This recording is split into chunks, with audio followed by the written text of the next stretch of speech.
Hello everyone, আজকে হচ্ছে চিংড়ি আর ইলিশ মাছের মাথা দিয়ে লাউ রান্না করব।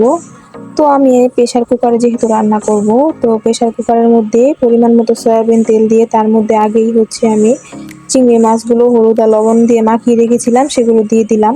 এখন দিয়ে দিব হচ্ছে লাউ কেটে রেখেছিলাম, এগুলো দিয়ে দিলাম।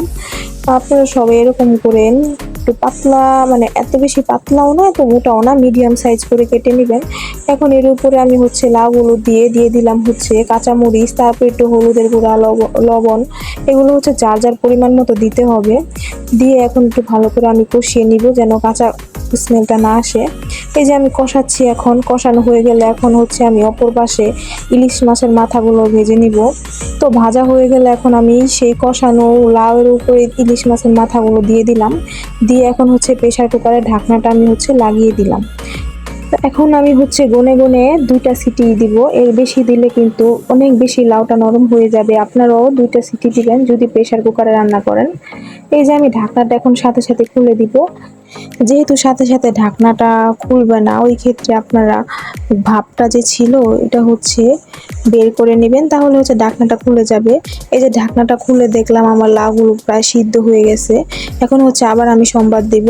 তো আমি কড়াইতে পরিমাণ মতো তেল দিয়ে তেজপাতা আর হচ্ছে শুকনা মরিচ দিয়ে দিলাম।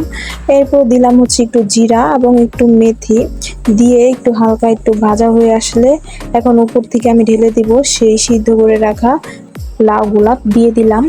এখন হচ্ছে সবগুলো লাউ দিয়ে আমি হচ্ছে ভালো করে এখন মিক্স করে নিব। এই যে আমি কিন্তু এক্সট্রা কোনো জল দিইনি, এগুলো হচ্ছে লাউ থেকে বের হয়েছে।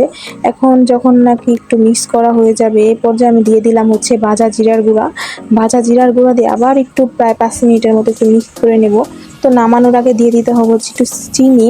চিনিটা দিলে একটু স্বাদটা একটু দ্বিগুণ হয়ে যায়, আপনারা অবশ্যই ট্রাই করবেন দেওয়ার।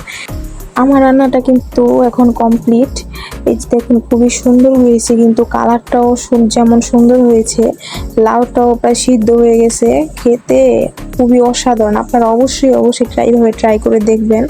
এই যে আমি নামিয়ে নিয়েছি, রেসিপিটা কিন্তু খুবই সহজ। তো সবাই ভালো থাকবেন। Thanks for watching this video. Tata.